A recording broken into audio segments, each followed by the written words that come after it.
Huwag kang mag-alala, Manang. Sanay sa hirap ang isang yan.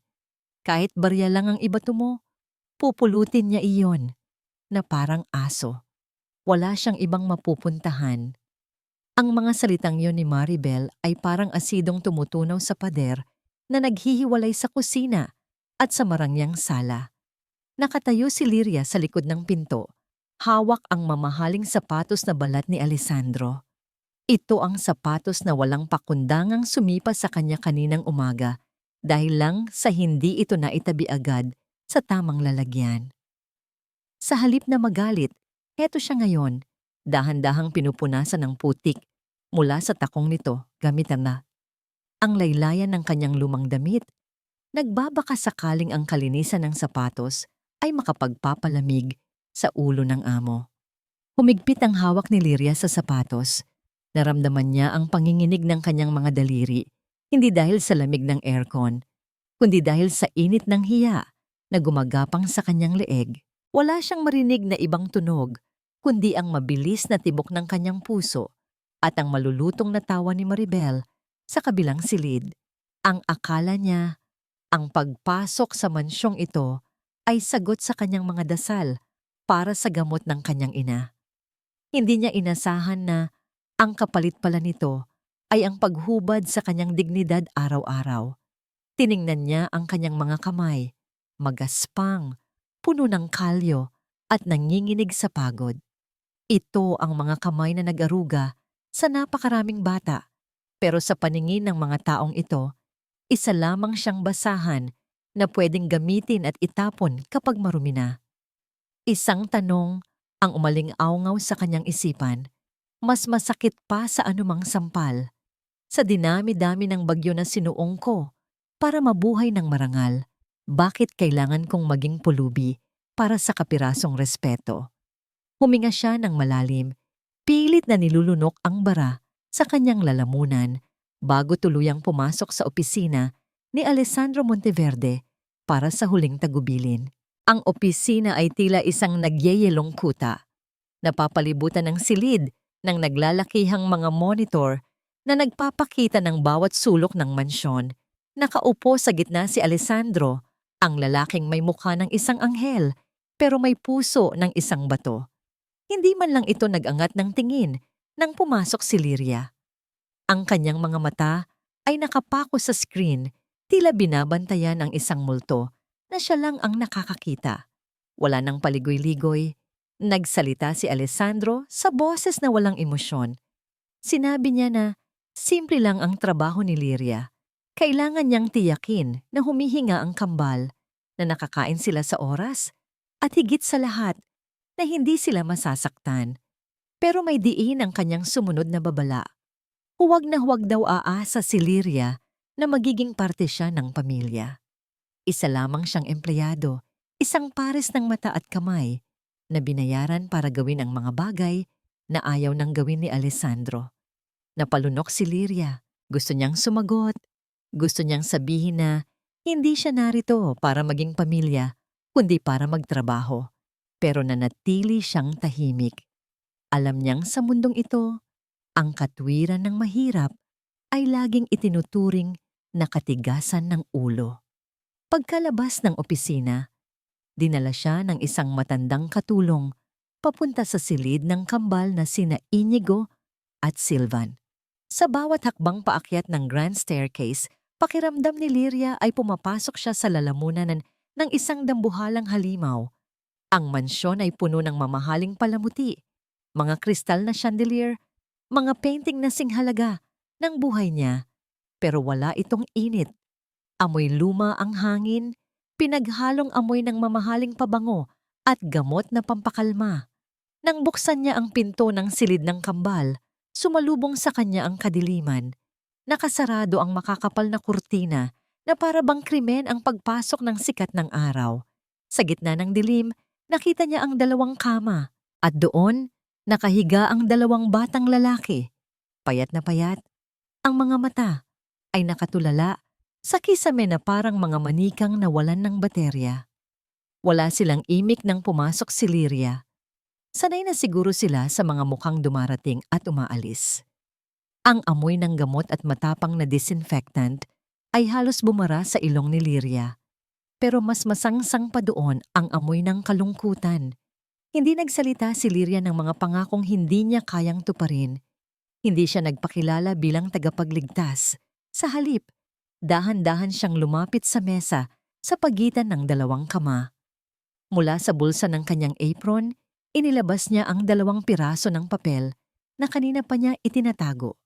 Sa loob ng ilang sandali, ang tanging maririnig sa silid ay ang mahinang pag-uumpugan ng papel habang mabilis na tinitiklop ito ng kanyang mga daliri. Isang origami na ibon. Isang simpleng papel na crane. Ipinatong niya ito sa bedside table, sa tabi ng mga bote ng gamot na nakapila na parang mga sundalo. Sa madilim at malungkot na silid na iyon, ang puting papel na ibon ay tila isang maliit na anghel na dumapo sa impyerno. Napansin ni Lyria na bahagyang gumalaw ang mga mata ni Sylvan, ang nasa kaliwang kama, at dumako ang tingin nito sa papel na ibon. Isang kurap, 2 kurap.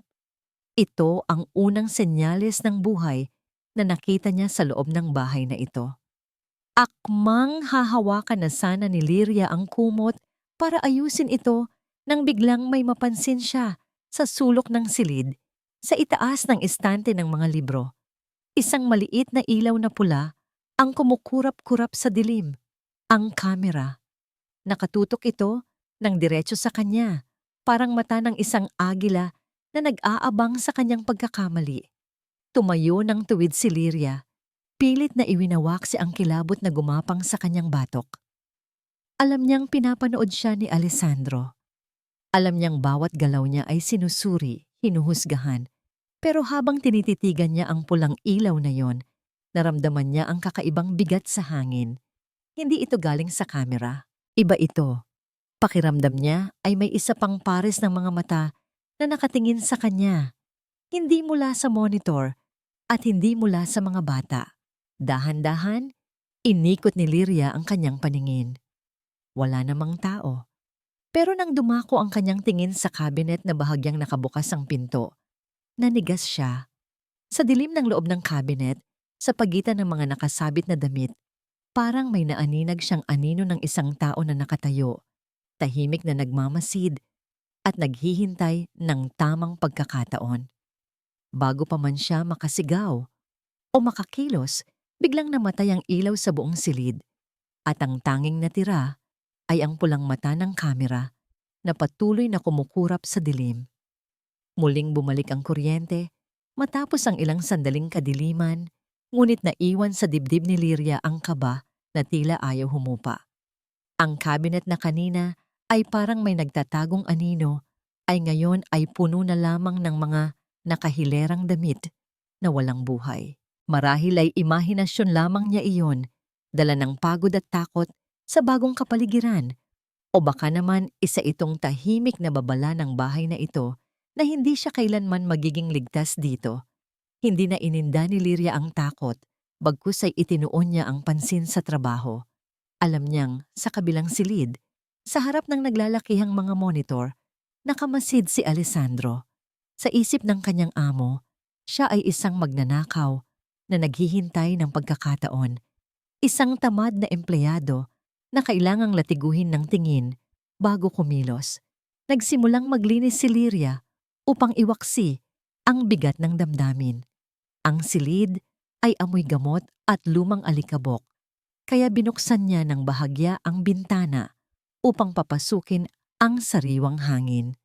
Habang pinupunasan ang maalikabok na estante, kusa na lamang lumabas sa kanyang bibig ang isang himig, ang sarong banggi.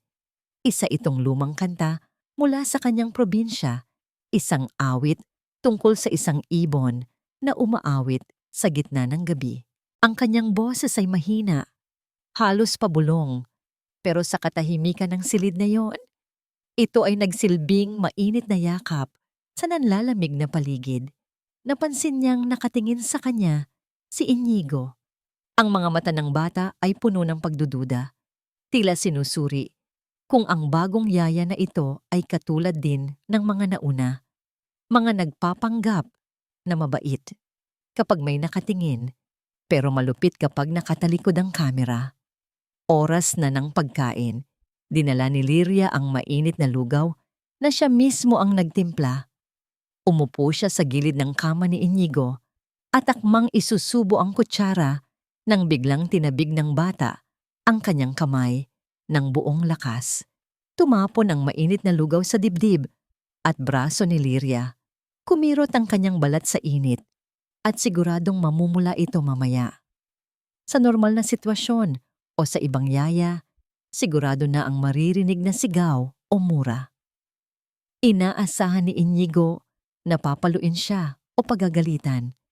Napapikit ang bata, hinihintay ang sakit, pero walang dumating na sampal. Sa halip, naramdaman ni Inigo ang isang magaspang pero mainit na palad na humawak sa kanyang kamay. Napasok ka ba, anak? Natalsikan ba ang kamay mo? Ang boses ni Liria ay puno ng pag-aalala, hindi para sa sarili, kundi para sa bata. Mabilis niyang kinuha ang bimpo at dahan-dahang pinunasan ang daliri ni Inigo na may kaunting talsik ng lugaw habang ang sarili niyang damit ay basang-basa pa at mainit sa balat. Sa kabilang silid, napatigil si Alessandro sa paghigop ng kape. Ang kanyang mga mata ay nakapako sa screen. Nakita niya ang pagtabig ni Inigo. Nakita niya ang pagtapon ng lugaw. Hinihintay niyang magalit si Liria. Hinihintay niyang lumabas ang tunay na kulay nito. Subalit nabigo siya. Sa halip na magdabog o magpalit ng damit, mas inuna pa ng babae na siguraduhing hindi nasaktan ng bata. Nakita ni Alessandro sa screen kung paano dahan-dahang hinipan ni Liria ang daliri ni Inigo. Sa unang pagkakataon, nakaramdam si Alessandro ng kakaibang kirot sa kanyang dibdib, isang pakiramdam na matagal na niyang ibinaon sa limot. Biglang bumukas ang pinto ng silid. Pumasok si Maribel, ang tiyahin ng mga bata, na may dalang hangin ng pagpapanggap. Agad nagbago ang ihip ng hangin sa kwarto. Kung kanina ay may namumuong tiwala, ngayon ay napalitan ito ng takot. Oh my God! Inigo, ano na naman ang ginawa mo? Ang boses ni Maribel ay matinis at puno ng pekeng pag-aalala. Mabilis itong lumapit sa kama at niyakap ang bata. Are you okay, baby? Hindi ka ba sinasaktan ng yaya mo? Mula sa kinatatayuan ni Liria, kitang-kita niya ang reaksyon ni Inigo. Hindi ito yumakap pabalik.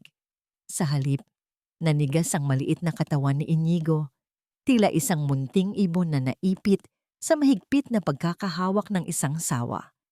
Kitang-kita ni Liria mula sa kanyang pwesto kung paano bumaon ang mahahabang kuko ni Maribel sa tagiliran ng bata habang nakatalikod ito sa pinto at sa kamera. Nakangiti ang mukha ng tiyahin, bumubulong ng mga salitang tila matatamis. Ngunit ang kanyang mga daliri ay nag-iiwan ng marka ng kalupitan sa murang balat ni Inigo. Gusto sanang sumigaw ni Liria, gustong hilahin palayo ang bata. Ngunit alam niyang wala siyang laban. Isang maling galaw at siya ang papalabasin na masama. Sa mundong ito, ang salita ng isang hamak na yaya ay walang binatbat sa salita ng isang kadugo. Nang bitawan ni Maribel ang bata at lumabas ng silid na may ngising tagumpay, naiwan ang mabigat na hangin ng takot. Pumasok si Yaya Rosa, ang matandang katulong na hukuban na sa serbisyo, upang kunin ang mga maruming plato. Tahimik ito at nakayuko, tanda ng takot sa sinumang nasa paligid. Lumapit si Liria kay Silvan, ang kambal na tahimik lang na nakamasid. Dahan-dahan niyang inangat ang nanghihinang kamay ng bata. Inilapit niya ito sa noo ni Yaya Rosa. Nagulat ang matanda at maging si Silvan ay tila nagtaka. Silvan! Malambing na wika ni Liria habang inaalalayan ang likod ng kamay ng bata na dumapo sa noo ng matanda. Dito sa atin, hindi nasusukat ang respeto sa yaman, ang paggalang sa nakatatanda. Kahit ano pa ang estado nila sa buhay ay ang pinakamagandang yaman na maibibigay mo. Sa loob ng opisina, napatigil si Alessandro sa kanyang kinaupuan. Ang simpleng eksenang yon sa monitor ay tila isang sampal sa kanyang pagkatao. Naalala niya ang kanyang yumaong asawa. Ganoon din ito, mapagkumbaba at laging ipinapaalala na ang yaman ay hindi lisensya upang tapakan ang iba.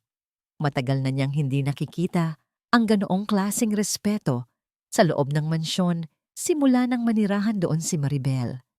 Sa loob ng ilang segundo, lumambot ang kanyang ekspresyon, ngunit agad din itong napalitan ng pagdududa nang makita niya ang sunod na nangyari. Sa loob ng silid, mabilis at nanginginig ang mga kamay ni Yaya Rosa. Habang kunwari ay inaayos ang gusot sa laylayan ng apron ni Lyria, may isiniksik itong isang maliit at nilukot na kapirasong papel sa bulsa ng dalaga. Nanlaki ang mga mata ni Lyria.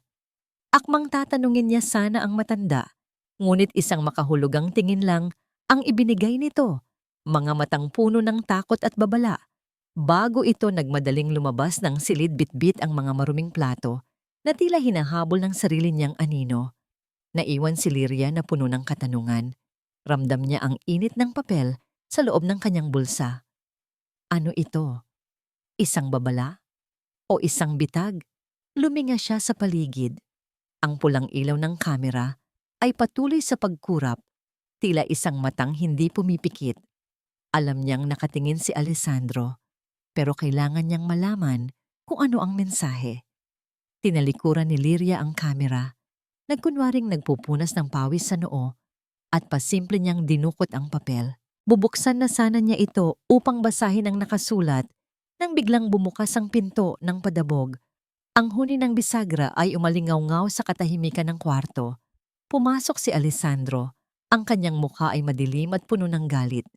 Hindi siya naglakad, kundi sumugod patungo kay Lyria. Bago pa man makakilos ang dalaga, naramdaman na niya ang mahigpit na pagkakahawak ni Alessandro sa kanyang pulsuhan. Ang higpit ay halos bumaon sa kanyang "Akin na yan!" Sigaw ni Alessandro. Ang kanyang boses ay yumanig sa apat na sulok ng silid. Akala mo ba hindi ko nakita ang inabot ng matandang yon? Ano yan? Pagkain na ninakaw mo? O alaha-alahas na nakuha mo sa kwarto ng mga bata? Nanigas si Lyria sa gulat at sakit. Pilit niyang iniingatan ang papel sa kanyang kamao, hindi dahil gusto niyang angkinin, kundi dahil sa takot na baka ito ang magpahamak kay Yaya Rosa. "Sir, nasasaktan po ako." Mahinang daing ni Lyria, pero hindi lumuwag ang hawak ni Alessandro. "Wala akong pakialam kung masaktan ka," madiing sagot ni Alessandro. Ang kanyang mga mata ay nagliliyab sa hinala at paranoia. "Sa pamamahay ko, walang magnanakaw ang nakakalusot. Buksan mo ang palad mo, ngayon din." Sa gilid ng kama, napaupo si Inigo at Silvan. Ang kanilang mga mata ay dilat na dilat sa takot. Habang ang kapalaran ni Lyria at ang lihim na mensahe ni Yaya Rosa ay nakabitin sa isang napakanipis na sinulid, ang matalim na mga salita ni Alessandro ay bumabaon sa dibdib ni Lyria. Mas masakit pa sa mahigpit niyang pagkakahawak sa pulsuhan.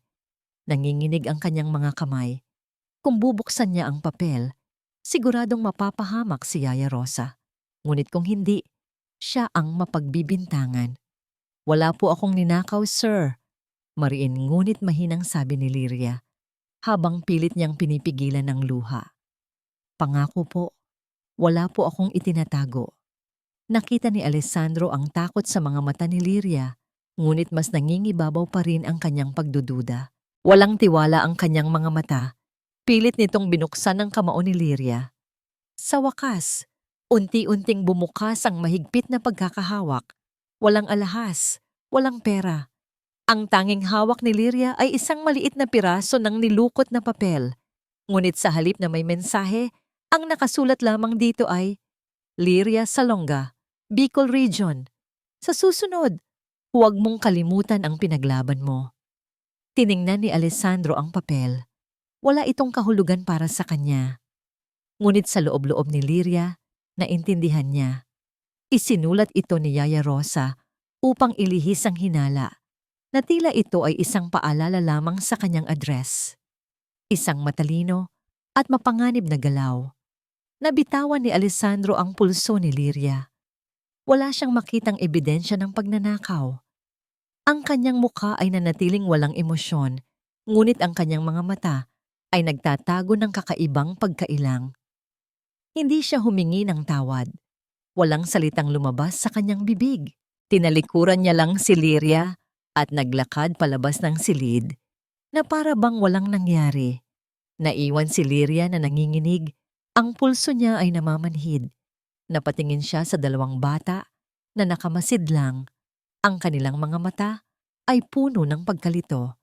Hindi sila nagsalita, pero ang kanilang tahimik na presensya ay nagsasabi ng libu-libong salita. Sa loob ng ilang sandali, nanatili siyang nakatayo doon. Pinapakalma ang sarili. Nang makabawi, inayos niya ang kanyang sarili at pilit nang ngumiti sa mga bata. "Okay lang ako, mga anak," mahinang sabi niya. "Magluluto si Yaya Liria ng masarap na pagkain para sa inyo. Gusto niyo ba ng adobo?" Ang adobo, ang paboritong pagkain ng mga Pilipino. Ang amoy ng suka, toyo, bawang at paminta na niluluto ng matagal ay nagsisilbing yakap sa bawat tahanan. Ito ang amoy ng kalinga, ng pagmamahal. Dahan-dahang lumabas si Liria ng silid at dumiretso sa kusina. Hindi ito katulad ng mga high-tech na kusina na nakikita niya sa TV. Ito ay isang malamig at sterile na espasyo, puno ng mga hindi ginagamit na appliance. Tila walang nagluluto dito simula nang mamatay ang asawa ni Alessandro. Sinimulan ni Liria ang paghahanda. Pinaghiwa niya ang bawang at sibuyas. Ang amoy nito ay kumalat sa buong mansyon. Unti-unting pinalitan ng amoy ng luma at gamot. Sa bawat hiwa ng manok, sa bawat halo ng sangkap, ibinuhos ni Liria ang kanyang puso. Ito ang tanging paraan niya upang iparamdam ang pagmamahal sa loob ng bahay na ito, sa pamamagitan ng pagkain. Nang maluto ang adobo, ang buong bahay ay napuno ng nakakatakam na amoy. Ang amoy na yon ay umabot maging sa opisina ni Alessandro. Napahinto siya sa kanyang trabaho. Ang kanyang ilong ay kusang umamoy sa hangin. Sa loob ng halos 2 taon, simula nang mawala ang kanyang asawa, hindi na niya naamoy ang ganoong klaseng amoy sa bahay. Naglakad siya palabas ng opisina. Tila hinahatak ng isang hindi nakikitang puwersa. Nakita niya si Liria na papasok sa silid ng kambal. May dalang tray ng kanin at adobo. Sa loob ng silid, kitang-kita niya sa monitor kung paano lumiwanag ang mga mata ng mga bata nang makita ang pagkain. Hindi pa sila nakakakain ng husto, ngunit ang amoy pa lang ay tila nagbigay na sa kanila ng bagong buhay. "Hindi niyo po ba kakainin, Yaya Liria?" Mahinang tanong ni Inigo. Ngumiti si Liria. "Sige mga anak, kainin niyo na. Mas masarap yan kung mainit-init pa." Biglang bumukas ang pinto ng silid. Pumasok si Maribel. Ang kanyang mukha ay puno ng pagkasuklam sa amoy ng adobo. "What is this? Adobo? Sa bahay na ito? Do you even know how unsanitary that is for sick children, Liria? They should only eat bland and healthy food, not this oily thing." Agad na inagaw ni Maribel ang tray mula kay Liria at ipinatong sa gilid.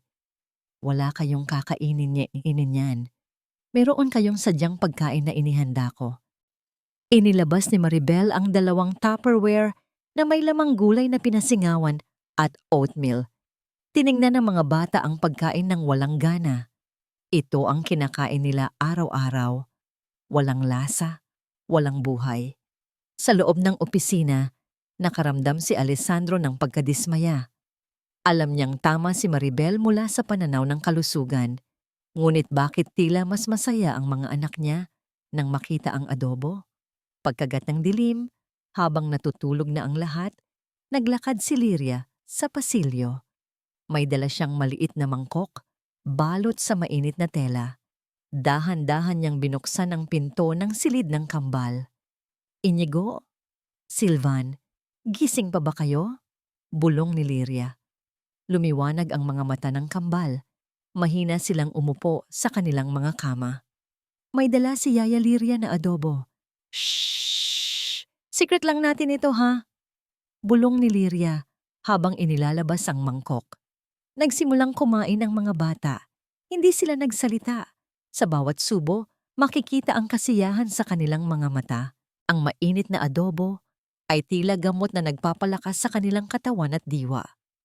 Si Inigo, na matagal nang hindi nagsasalita, ay humikbi. Ang sarap po, Yaya Liria, mahinang sabi ni Inigo. Ang kanyang mga mata ay lumuluha.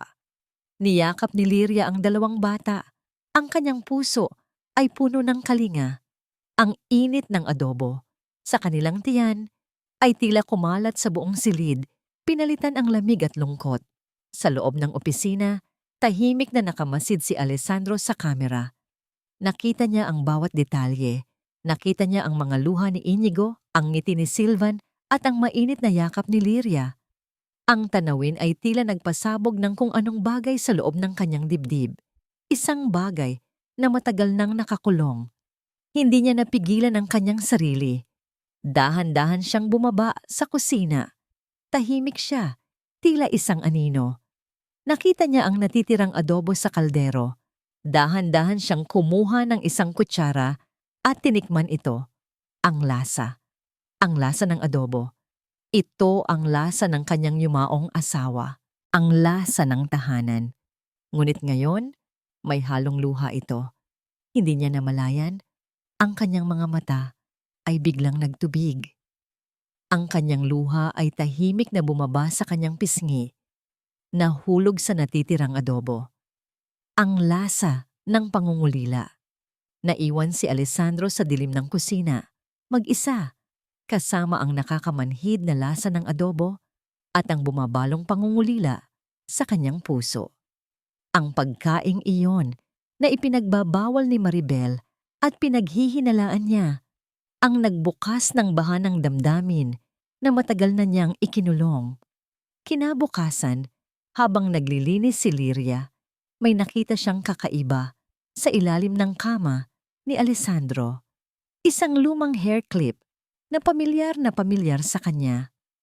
Hindi ito mukhang sa asawa ni Alessandro na pumanaw. Ito ay tila sa isang taong laging nasa paligid, laging nakamasid, tulad ng mga mata ng kamera. Hindi nagtagal, isang malakas na tawa ang narinig ni Liria mula sa opisina ni Alessandro. Sumilip siya. Nakita niya si Maribel na nakaupo sa desk, kausap si Alessandro. Ang kanyang kamay ay nakahawak sa braso ng lalaki at sa kanyang buhok ay nakakabit ang isang hair clip na nakahawig nang nakita niya sa ilalim ng kama. Mabilis na nagbago ang ngiti ni Maribel. Sa isang iglap, nahuli niya ang tingin ni Liria sa bintana. Ang ngiti ay naging isang malamig, mapanuksong titig na nagsasabing, "Alam kong nakita mo at wala kang magagawa." Ang titig ni Maribel na nakita ni Liria sa bintana ng opisina ay tila isang malamig na kamay na gumapang sa kanyang likod. Ito ay hindi lamang isang simpleng pahiwatig ng pagkainggit. Ito ay isang tahimik na banta. Alam ni Maribel na nakita ni Liria ang hair clip at may nakatagong kahulugan ang ngiting iyon. Hindi nagtagal. Isang ideya ang pumasok sa isip ni Liria. Naalala niya ang paalala ni Yaya Rosa, "Huwag kang maniniwala sa gatas." Ang mga salitang iyon ay umalingaw sa kanyang isipan. Ilang gabi na rin niyang napapansin ang kakaibang pagtulog ng kambal pagkatapos nilang uminom ng gatas na personal na inihahanda ni Maribel. Ang kanilang tulog ay napakalalim, tila walang buhay. Hindi sila nagigising kahit may malakas na tunog. Ang mga mata nila ay nakapikit ng mariin at ang kanilang mga labi ay bahagyang nakabukas, tila hirap huminga.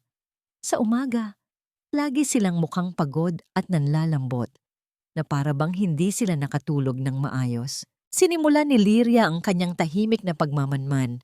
Sa bawat gabi, bago matulog, pinagmamasdan niya si Maribel. Mapapansin niya ang paglabas-pasok nito sa kusina at pagkatapos ay diretso sa silid ng kambal bitbit ang 2 baso ng gatas. Ang ritual na ito ay napaka-regular. Tila isang nakagawiang kilos na walang bahid ng pagdududa. Ngunit sa mata ni Lyria, ang bawat galaw ay may nakatagong kahulugan. Isang gabi, nagkunwari si Lyria na masakit ang tiyan. Nakiusap siya kay Maribel na payagan siyang gumamit ng palikuran sa ibaba, malapit sa kusina. Sa ganitong paraan, makakakuha siya ng pagkakataong masilip ang ginagawa ni Maribel. Narinig niya ang mahihinang kalansing ng baso. Dahan-dahan siyang sumilip sa maliit na siwang ng pinto. Nakita niya si Maribel na nakatalikod, nakaharap sa counter. May hawak itong maliit na bote na walang label at dahan-dahan nitong ipinapatak ang laman sa 2 baso ng gatas. Hindi ito tubig o asukal. Ang likido ay malapot at may kakaibang kinang sa ilaw ng kusina. Nang matapos, mabilis na ibinalik ni Maribel ang bote sa loob ng cabinet sa ilalim ng lababo at isinara ito. Hindi man lang nito hinugasan ng kutsara na ginamit sa paghalo. Tila ba nagmamadali ito o sadyang walang pakialam sa kalinisan? Mabilis na bumalik si Lyria sa kanyang silid. Ang puso niya ay malakas ang pagtibok. Ang hinala ay naging katotohanan. Mayroon ngang inihahalo si Maribel sa gatas ng kambal. Ngunit ano? At bakit? Nang dumating si Maribel sa silid ng kambal, ang ngiti nito ay matamis na matamis. "Drink your milk, babies, para lumakas kayo at gumaling," sabi nito, habang pinipilit na ipainom ang gatas sa mga bata. Nang umalis si Maribel, tiningnan ni Lyria ang 2 baso ng gatas. Sa isip niya, tila nagiging lason ang dating inosenteng inumin. Nag-isip siya ng paraan. Kailangan niyang palitan ang gatas, pero paano? Ang kamera ay nakatutok. Isang ideya ang pumasok sa kanyang isip. Kinuha niya ang 2 baso ng gatas. "Inigo, Silvan, maglaro tayo," pabulong niyang sabi. "Gagawin nating potion ng gatas na ito para maging mas malakas tayo. Pero kailangan nating ilipat sa ibang lalagyan para maging magic." Kinuha niya ang 2 walang lamang baso na madalas nilang gamitin sa pag-inom ng tubig. Dahan-dahan, sa ilalim ng kumot at nakatalikod sa kamera, maingat niyang ibinuhos ang nilalaman ng baso ni Maribel sa isang nakatagong paso ng halaman sa gilid ng bintana. Pagkatapos, nilagyan niya ng sariwang gatas mula sa karton na nakalagay sa maliit na ref sa loob ng kwarto ang mga baso ng kambal. Hindi alam ni Lyria, sa kabilang opisina, nakita ni Alessandro ang lahat. Nakita niya kung paano naglalaro si Lyria sa gatas. Ang kanyang mga kilay ay nagkasalubong sa pagtataka at pagdududa. Ano na naman ang ginagawa ng babaeng ito? Pinaglalaruan ang pagkain ng mga anak niya? Nang gabing iyon, hindi naging malalim ang tulog ng kambal. Sa halip, sa unang pagkakataon, sa napakatagal na panahon, gising na gising sila. Hinila nila ang kamay ni Lyria.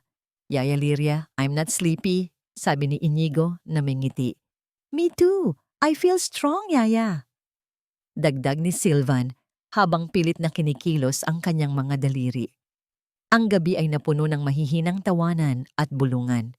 Si Lyria ay nagkwento ng mga istorya mula sa kanyang probinsya at ang mga bata ay nakikinig ng buong atensyon. Sa gitna ng dilim, sa ilalim ng pulang ilaw ng kamera, mayroong nagniningas na munting apoy ng pag-asa. Ang dating malamig na silid ay napuno ng init ng pagmamahal. Ito ang gabi kung saan nagsimulang lumaban ang mga bata sa kanilang bilangguan, hindi sa pamamagitan ng galit, kundi sa pamamagitan ng pag-asa. Sa labas ng bintana, sa paso ng halaman na pinagtapunan ng gatas ni Maribel, dahan-dahang nalanta ang mga dahon. Ang dating luntiang halaman ay unti-unting nangitim at namatay. Tila isang tahimik na saksi sa lason na inihalo sa gatas. Ang halaman sa gilid ng bintana, na kanina ay luntian at buhay, ay unti-unting nangitim. Nalanta ang mga dahon nito, tila isang tahimik na saksi sa lason na ibinubuhos dito gabi-gabi. Nakita ni Lyria ang pagbabago at lalo itong nagpatibay Sa kanyang hinala at katapangan, hindi na niya pwedeng hayaan ang ginagawa ni Maribel sa kambal. Mula noon, naging bahagi ng ritual ni Lyria ang pagtatapon ng gatas ni Maribel sa halaman at pagpapalit nito ng sariwang gatas. Sa bawat gabi, habang pinagmamasdan niya ang lason na dahan-dahang pumapatay sa halaman, mas naging malinaw sa kanyang isipan ang bigat ng kanyang misyon. Hindi ito simpleng pag-aalaga. Ito ay pagliligtas. Ngayon na gising ang kambal, oras na para kumilos. Naghahanap si Lyria ng mga sulok sa silid na hindi naaabot ng lens ng kamera. Ang pinakaligtas na lugar ay ang likod ng malaking cabinet sa pagitan ng mga aparador at ng pader, kung saan ang isang maliit na bahagi ng sahig ay hindi nasasakop ng monitoring system. Doon, nagsimula ang kanilang lihim na halamanan ng pag-asa. Dahan-dahan araw-araw, pagkatapos ng tanghalian at bago pa dumating si Maribel, sinisimula ni Lyria ang kanilang therapy. Hindi ito mamahaling kagamitan o sopistikadong pamamaraan. Ito ay simpleng pagmamasahe sa kanilang mga binti at braso, pagpapagalaw sa kanilang mga daliri, at pagpaparamdam sa kanila kung paano muling gamitin ang kanilang mga kalamnan. Sa bawat paggalaw, hinihimas niya ang mga binti ng bata. Nagkukwento tungkol sa mga ibong lumilipad at mga taong tumatakbo. Pinapangarap ang araw na makakagalaw sila ng malaya. Sa mga araw na ito, mas naging madalas ang pagtawa ng kambal. Ang kanilang mga mata ay hindi na nakatulala, kundi puno na ng buhay at kuryosidad. Nagkakaroon sila ng mga maliliit na pag-unlad. Si Inigo ay nakakakilos na ng kaunti ang kanyang mga daliri sa paa, at si Silvan ay nakakaupo na ng ilang segundo nang walang alalay. Ang bawat maliliit na galaw ay isang malaking tagumpay, isang patunay na ang pag-asa ay hindi nawawala. Sa kabilang opisina, napansin ni Alessandro ang kakaibang pagbabago. Mas madalas na siyang umuuwi ng maaga, hindi upang bantayan si Lyria, kundi upang masilip ang mga anak niya. Nakikita niya sa kamera kung paano nagbabago ang ekspresyon ng mga bata. Masaya sila, masigla. Nakita niya kung paano kinukwentuhan ni Lyria ang kambal tungkol sa mga ulap na naglalakbay at mga bituin na kumikinang. Isang araw, habang tinutulungan ni Lyria si Inigo na lumipat mula sa kama papunta sa wheelchair, aksidenteng nagtama ang kanilang mga kamay. Isang mainit na kuryente ang dumaan sa pagitan nila na tila isang mabilis na kidlat. Naramdaman ni Lyria ang biglang pagbilis ng tibok ng kanyang puso. Mabilis niyang binawi ang kanyang kamay. Ang kanyang muka ay namula. Nagkunwari si Alessandro na walang nakita. Ngunit ang kanyang mga mata ay nanatili sa screen at sa kanyang dibdib may isang hindi maipaliwanag na pakiramdam na unti-unting gumigising. Ang koneksyon sa pagitan nila ay nagsimulang mag-ugat. Dahan-dahan, ngunit sigurado. Samantala, napansin ni Maribel ang biglaang pagbabago sa halaman sa loob ng silid ng kambal. Ang dating luntiang halaman ay ngayon ay tuyo at nalalanta. Agad na nagkasalubong ang kanyang mga kilay. Hindi ito normal. Lyria! Matinis na tawag ni Maribel habang tinitignan ang halaman. What happened to this plant? Bakit namatay? Baka po hindi naigihan ng dilig, sagot ni Lyria, na pilit na pinipigilan ang ngiti. Ngunit hindi kumbinsido si Maribel. Lumapit ito sa halaman at pinisil ang isang nalantang dahon. Ang kanyang mga mata ay nanliit sa hinala. May kakaiba rito. Alam niyang may ginagawa si Lyria. Alam niyang may sikreto ang babaeng ito. Mula ngayon, ako na ang magdidilig sa halaman na yan. Malamig na sabi ni Maribel. Ang kanyang mga mata ay nakatutok kay Lyria. At titingnan ko kung paano ito mabubuhay ulit. Isang babala. Alam ni Lyria na nalaman ni Maribel na may alam siya. Ang kanilang laro ng pusa at daga ay unti-unting lumalala. Ang halaman ay hindi lamang isang simpleng halaman. Ito ay naging simbolo ng kanilang digmaan. Kinabukasan, habang naglilinis si Lyria sa lumang bodega, may nakita siyang isang kahon na nakatago sa ilalim ng tumpok ng mga lumang kumot. Ito ay isang lumang kahon na may ukit na mga bulaklak sa takip. Nang buksan niya, nakita niya ang isang diary. Ito ay diary ng yumaong asawa ni Alessandro. Ang mga pahina ay dilaw na at amoy luma. Dahan-dahan niyang binuksan ang huling pahina. Ang pahinang yon ay punit, tila mayroong tinanggal na mahalagang impormasyon. Ngunit sa gilid, mayroong isang malabong sulat kamay. Si ate, she's not an angel. Hindi na nabasa ni Lyria ang karugtong ng diary. Ang kaba ay bumalot sa kanyang dibdib.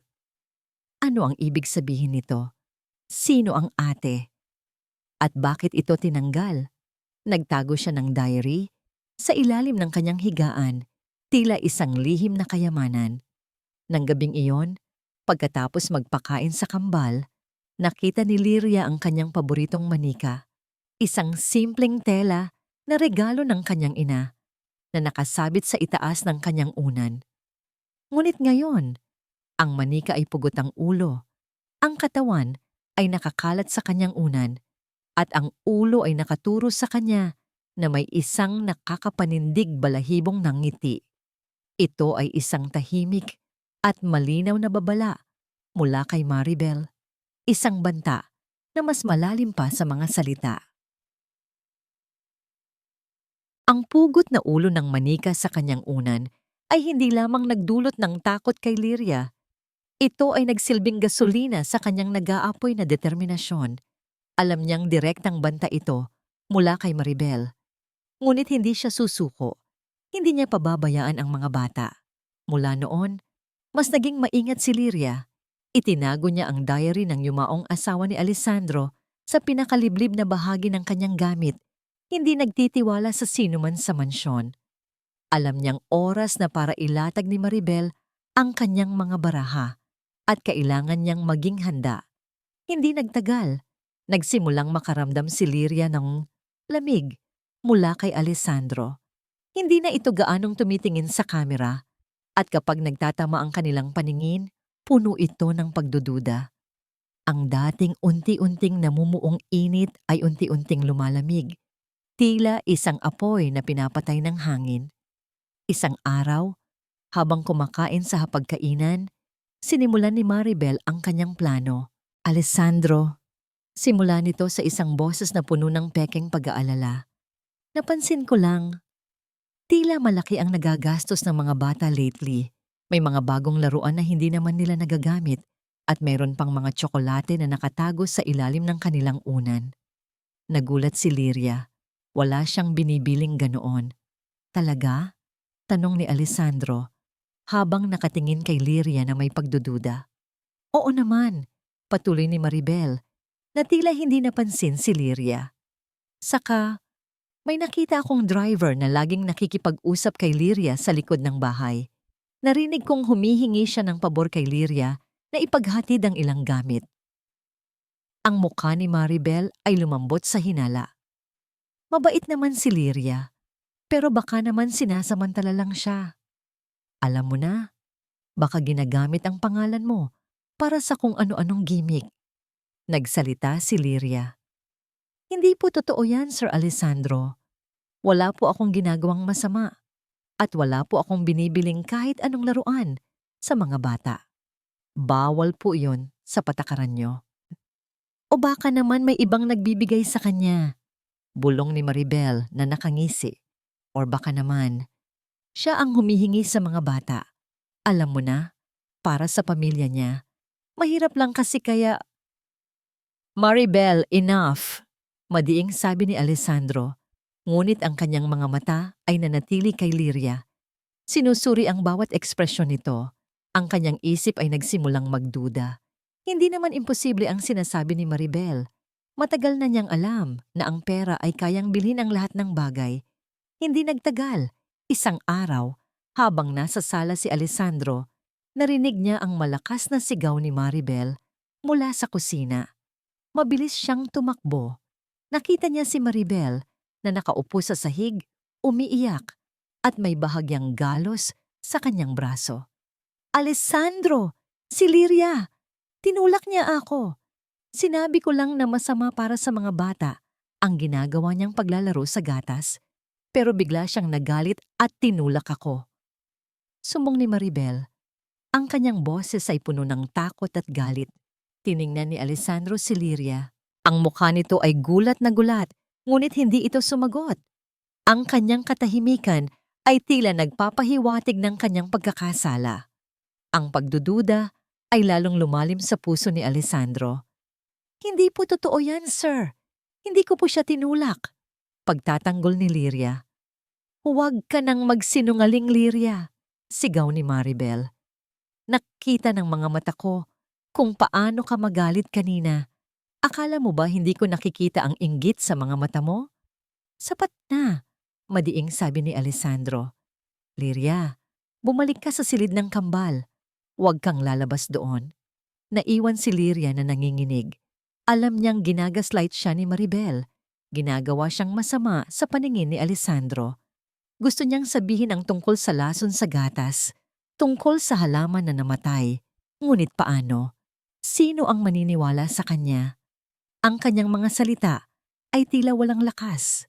Pagkagat ng dilim, habang nag-iisa si Liria sa silid ng kambal, narinig niya ang mahihinang usapan mula sa ibaba. Sumilip siya sa bintana.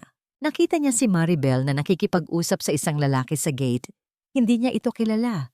May inabot ang lalaki kay Maribel at pagkatapos ay umalis ito ng mabilis. Ano na naman kaya ang binabalak ni Maribel?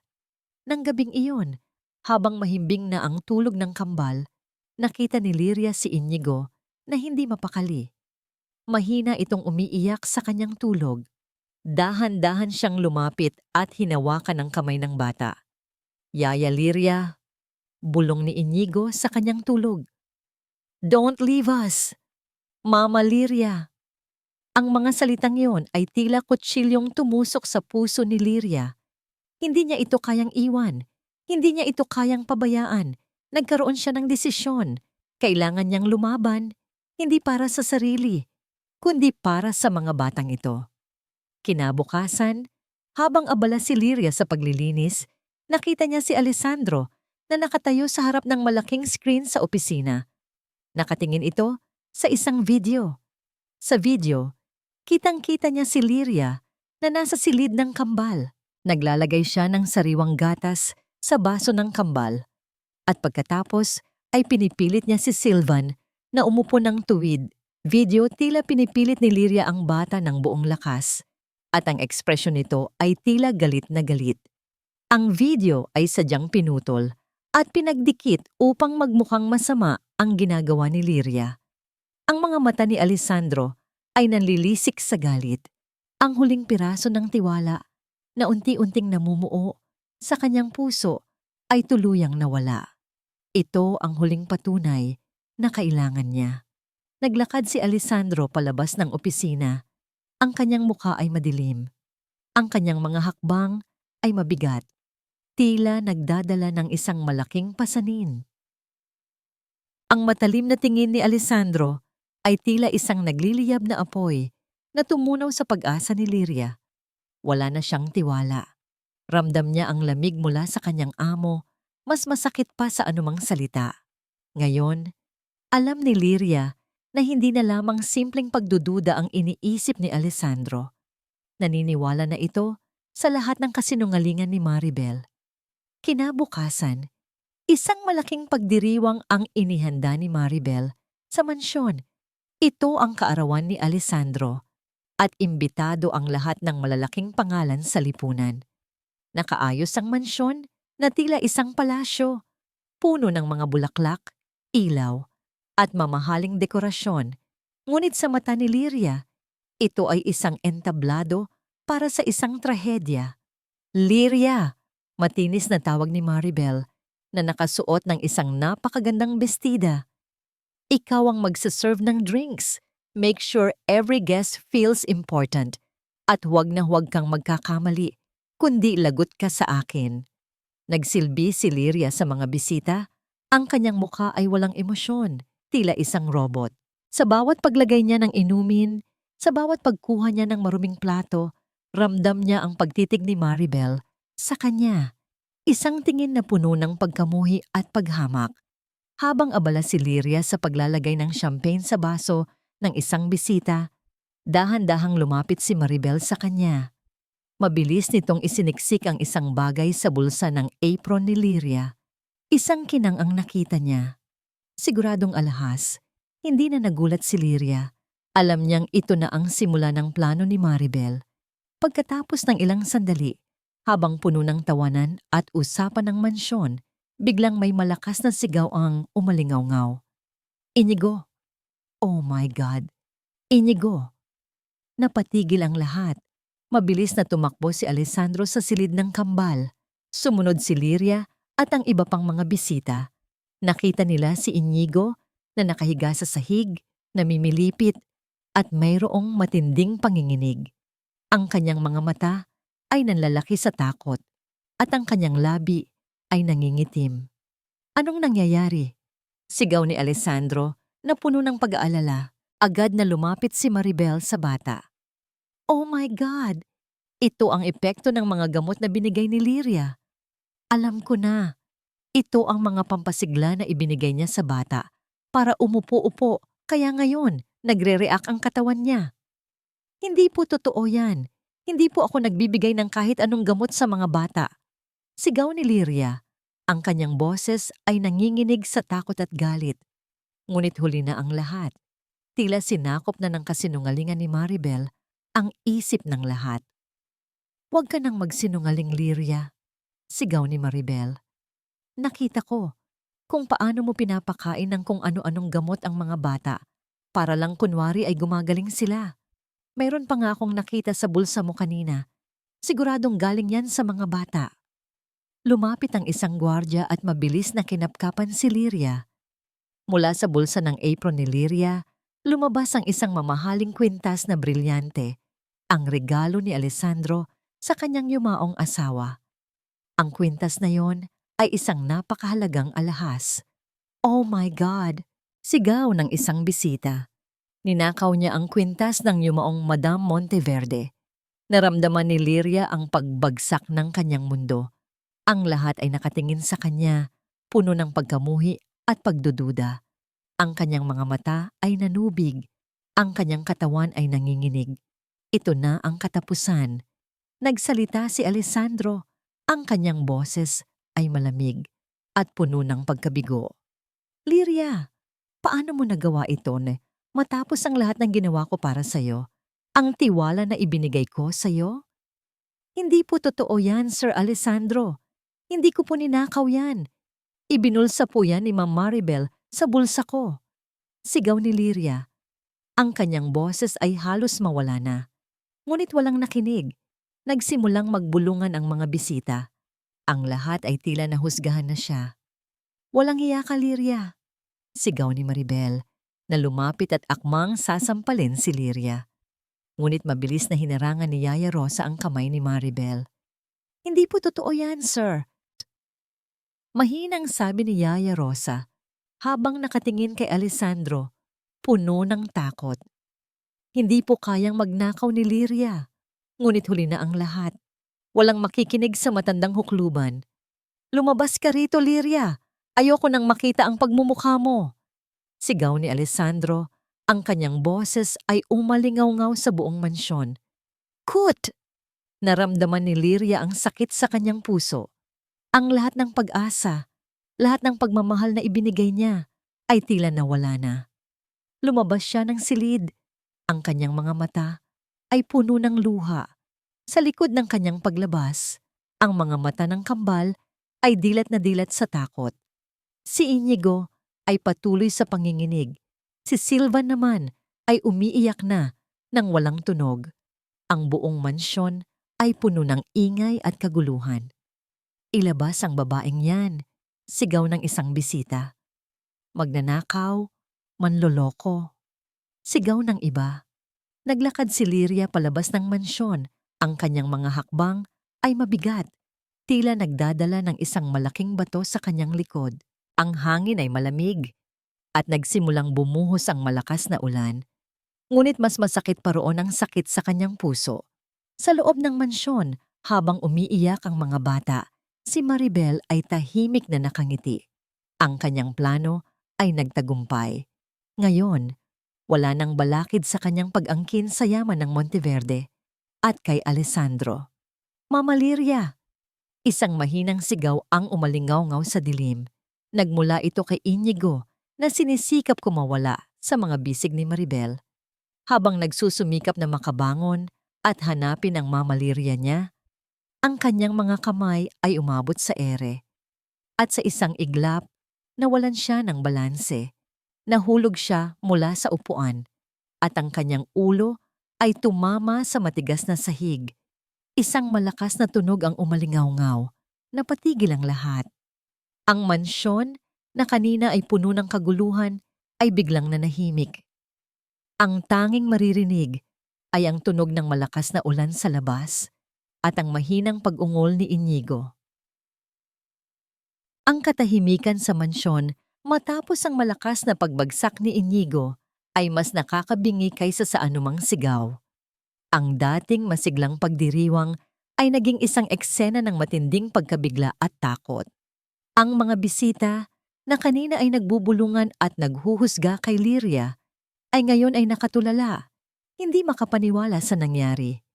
Inigo! Sigaw ni Alessandro na mabilis na lumapit sa kanyang anak. Anak ko! Gising! Anong nangyayari? Hindi umimik si Inigo. Ang kanyang maliit na katawan ay nanatiling nakahandusay sa sahig. Walang kibo. Ang mga mata ay nananatiling nakapikit. Ang kanyang labi ay namumutla. At ang kanyang hininga ay mahina. Tawag kayo ng ambulansya! Ngayon na! Sigaw ni Alessandro. Ang kanyang boses ay puno ng matinding pag-aalala at takot. Ang kanyang puso ay tila dinadaganan ng malaking bato. Agad na tumawag ang mga gwardya ng ambulansya. Nagkaroon ng kaguluhan.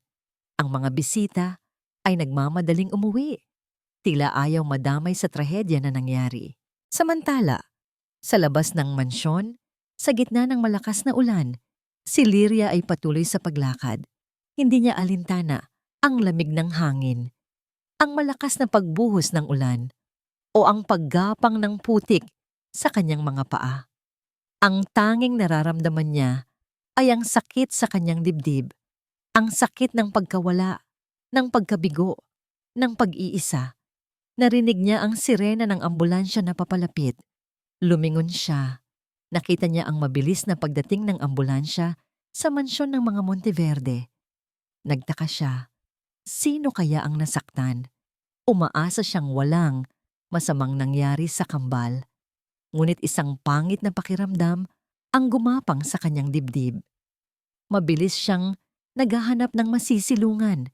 Nakita niya ang isang maliit na tindahan na may bubong. Doon siya umupo, nanginginig sa lamig at pagod. Ngunit hindi ang pisikal na sakit ang mas nakasasakit sa kanya, kundi ang matinding pag-aalala sa kambal. Sa loob ng mansyon, matapos dalhin si Inigo sa ospital, naiwan si Alessandro sa kanyang opisina. Umuulan pa rin. Ang kanyang mga mata ay nakatingin sa monitor. Sa kuha ng kamera sa silid ng kambal. Ang silid na kanina ay puno ng sigawan at kaguluhan ay ngayon ay tahimik at malamig. Inilabas ni Alessandro ang isang bote ng mamahaling alak. Nilagyan niya ang kanyang baso at ininom ito ng mabilis. Gusto niyang mawala ang sakit, ang pagdududa, ang pangamba. Gusto niyang paniwalaan na tama ang kanyang ginawa, na tama ang pagpapalayas niya kay Liria, na siya ang may kasalanan. Ngunit sa bawat paghigop niya ng alak, mas lalong lumalalim ang sakit sa kanyang dibdib. Nakita niya sa monitor si Sylvan na umiiyak ng walang tunog, nakayakap sa lumang teddy bear na ibinigay ni Liria. Ang yakap ni Sylvan sa teddy bear ay nagpapaalala sa kanya ng yakap ni Liria sa mga bata. Tama ang ginawa ko. Bulong ni Alessandro sa kanyang sarili. Pilit na kinukumbinsi ang kanyang isipan. Siya ang may kasalanan. Siya ang magnanakaw. siya ang sinungaling. Ngunit isang boses sa kanyang isipan ang sumasalungat sa kanya.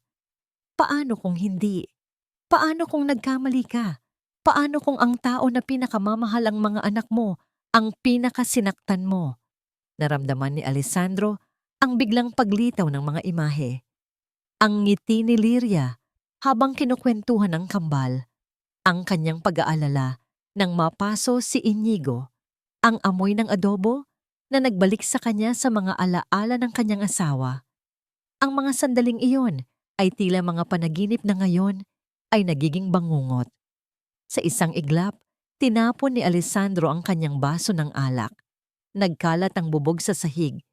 Ngunit mas masakit pa roon ang pagbagsak ng kanyang pagkatao. Sa maliit na tindahan, narinig ni Liria ang balita sa radyo. Isang insidente sa mansyon ng mga Monteverde. Ang isa sa mga anak ng bilyonaryong si Alessandro Monteverde ay dinala sa ospital matapos mahulog mula sa kanyang wheelchair. Ang pulisya ay patuloy sa pag-iimbestiga. Nanlamig ang buong katawan ni Liria. Si Inigo. Nahulog si Inigo. Dahil sa kanya? Dahil sa pagkawala niya? Napatayo si Liria. Hindi niya alintana ang malakas na ulan. Hindi niya alintana ang sakit sa kanyang katawan. Kailangan niyang pumunta sa ospital. Kailangan niyang makita si Inigo. Kailangan niyang tiyakin na ligtas ang mga bata. Nagsimula siyang tumakbo. Ang kanyang mga paa ay mabilis. Tila mayroong nagtutulak sa kanya. Ang kanyang mga mata ay puno ng pag-asa at takot. Ang kanyang puso ay nananalangin. Sa kabilang banda, si Alessandro ay nasa ospital. Naglalakad sa mahabang pasilyo na parang isang anino. Ang mukha nito ay pagod at puno ng pagkabahala. Narinig niya ang sinabi ng doktor. Mr. Monteverde, bukod sa pinsala mula sa pagkahulog, ang laboratory test ay nagpakita ng mataas na level ng sedative at nerve suppressant sa dugo ng bata. Ito ay nagdulot ng paghina ng kanyang nervous system at pagiging matamlay. Ito ang dahilan kung bakit hirap siyang makagalaw at mahina ang kanyang katawan. Tila matagal na siyang umiinom nito. Nanigas si Alessandro sa kanyang kinatatayuan. Sedative, nerve suppressant, matagal na. Ang gatas. Ang gatas ni Maribel. Ang mga salita ni Liria. Ang halaman na namatay. Ang lahat ay tila bumabalik sa kanyang isipan na parang isang pelikula. Ang hinala ay naging katotohanan. Ang tiwala ay naging pagsisisi. Ang pagmamahal ay naging sakit. Naiwan si Alessandro sa pasilyo. Ang kanyang mga kamay ay nanginginig. Nakatingin siya sa kanyang mga palad. Ito ang mga kamay na nagbigay ng pahintulot sa pagkalason ng kanyang mga anak. Ito ang mga kamay na nagpalayas sa taong nagmamahal sa kanila. Anong ginawa ko? Bulong ni Alessandro sa kanyang sarili. Ang kanyang boses ay halos hindi marinig. Ang kanyang mundo ay gumuho. Sa isang iglap, narinig niya ang tunog ng mga yabag. Mayroong papalapit. Lumingon siya. Nakikita niya si Liria, basang-basa sa ulan. Ang kanyang mga mata ay puno ng pag-aalala. Tumatakbo papunta sa kanya. Ang kanyang ekspresyon ay puno ng galit at hinanakit. Tila isang apoy na handang sumunog sa kanya. Basang-basa si Liria. Ang kanyang buhok ay nakakalat sa kanyang mukha. Ang kanyang mga mata ay nanlilisik sa galit at hinanakit. Hindi na ito ang dating Liria na laging nakayuko at walang imik. Ngayon, siya ay isang inang leon na handang lumaban para sa kanyang mga anak. Nakatayo si Alessandro sa kanyang harapan. Ang kanyang mukha ay puno ng pagsisisi at pagod. Gusto niyang humingi ng tawad. Gusto niyang ipaliwanag ang lahat, ngunit walang lumalabas na salita sa kanyang bibig. Ang kanyang mga mata ay nagsusumamo, ngunit hindi nagpalinlang si Liria sa kanyang mga mata. Lumapit siya kay Alessandro. Hindi siya sumigaw, hindi siya nagmura. Sa halip, sa isang kalmadong boses na mas nakakapanindig balahibo, Kaysa sa anumang sigaw, nagsalita si Liria. Naglagay ka ng libu-libong kamera sa mansyon, Alessandro Monteverde. Binantayan mo ang bawat galaw ko. Pero bakit?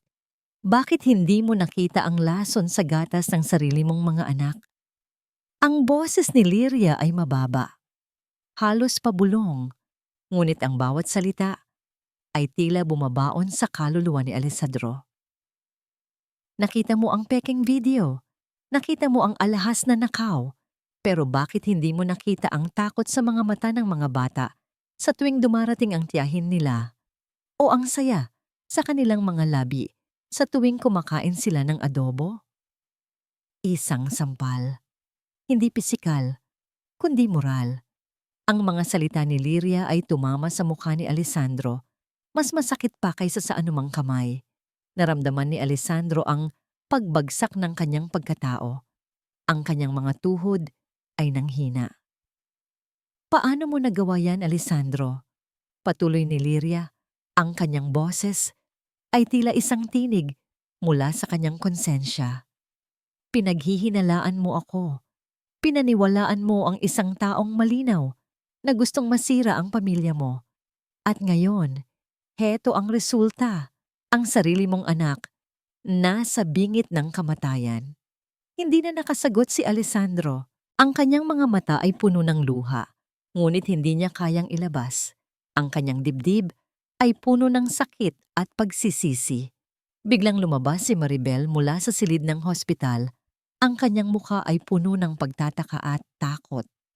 Nang makita si Liria. Anong ginagawa ng babaeng ito rito? Alessandro, ipagtaboy mo yan. Magnanakaw yan. Ngunit hindi kumilos si Alessandro. Nanatili siyang nakatayo, nakatitig lang kay Liria. Umalis ka rito, Liria. Hindi ka welcome dito. Sigaw ni Maribel. Sa halip na umalis, dahan-dahang lumapit si Liria kay Maribel. Hindi siya nagsalita. Sa halip isang mabilis na galaw, itinulak ni Liria si Maribel palayo sa kanyang harapan. Isang pisikal na pagtatanggol. Hindi ito sampal, ngunit ito ay isang malinaw na pagtatanggi sa autoridad ni Maribel. Huwag mong haharangan ang daan ko, malamig na sabi ni Liria. Kailangan ako ng mga bata. Nanlaki ang mga mata ni Maribel. Hindi niya inasahan ang ganitong reaksyon mula kay Liria. Akmang lalaban ito, ngunit mabilis na hinarangan ni Alessandro ang daan nito. Ang kanyang mga mata ay matalim na nakatingin kay Maribel. Huwag mong galawin si Liria, madiing sabi ni Alessandro. Ang kanyang boses ay puno ng babala. Nagulat si Maribel. Hindi ito ang Alessandro na kilala niya. Ang kanyang mga mata ay puno ng galit at pagkabigo. Dumiretso si Liria sa silid ni Inigo. Nakita niya ang bata na nakahiga pa rin sa kama. Mahina ang hininga.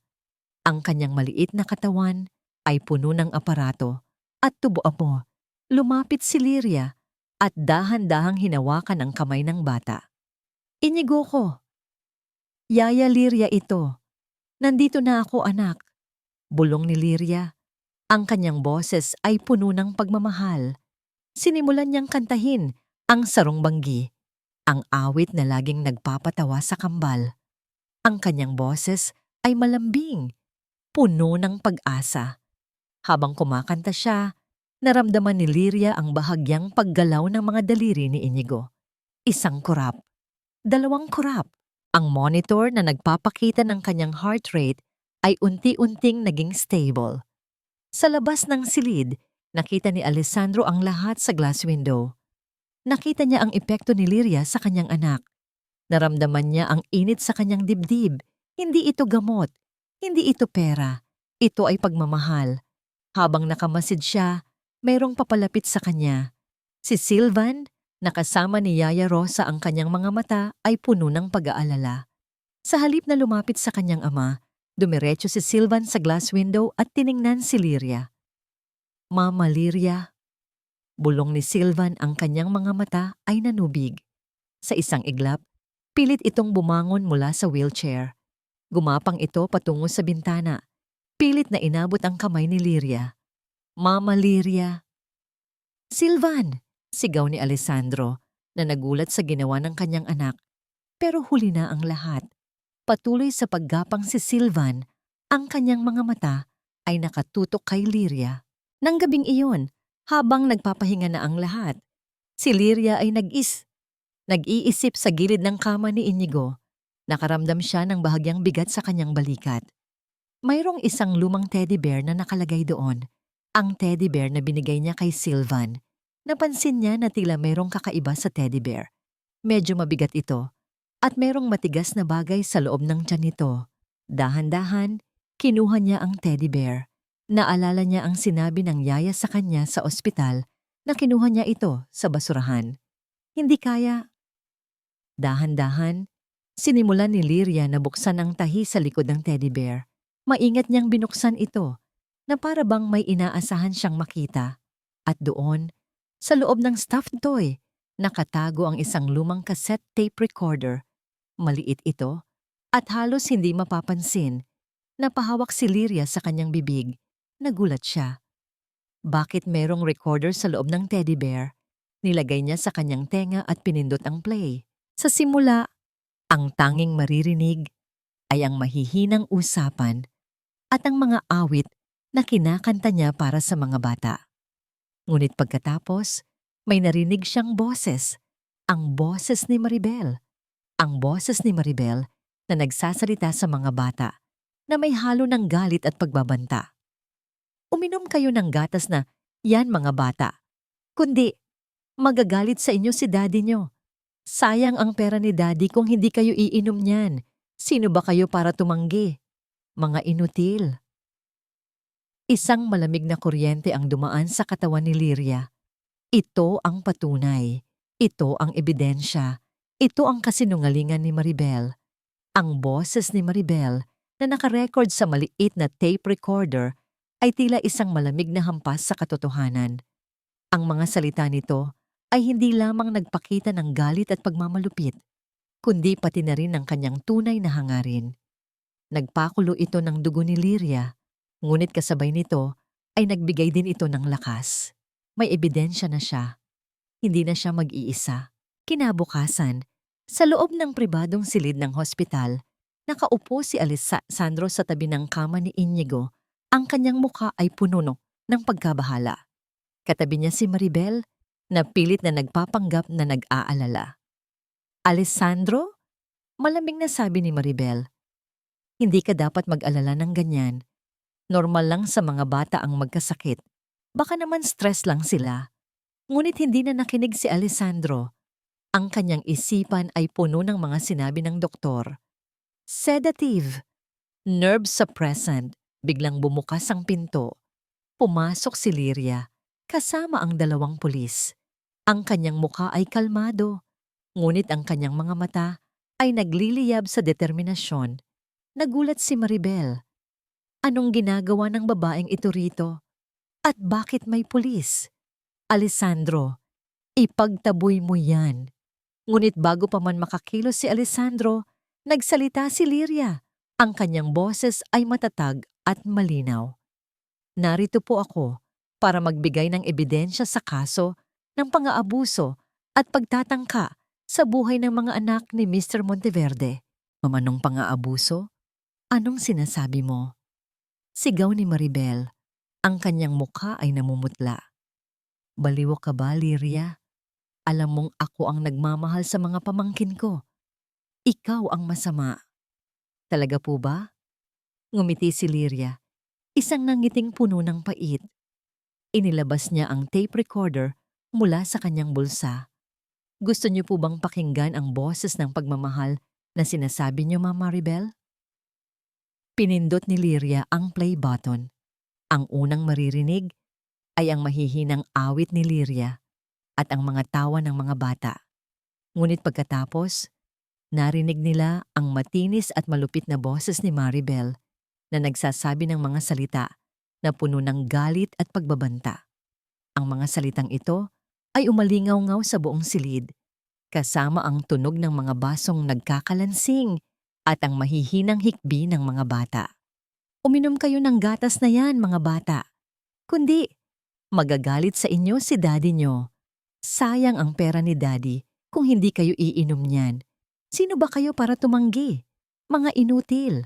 Para masigurado kung mamatay na kayo, kailangan niyong inumin yan. Narinig din nila ang pag-amin ni Maribel.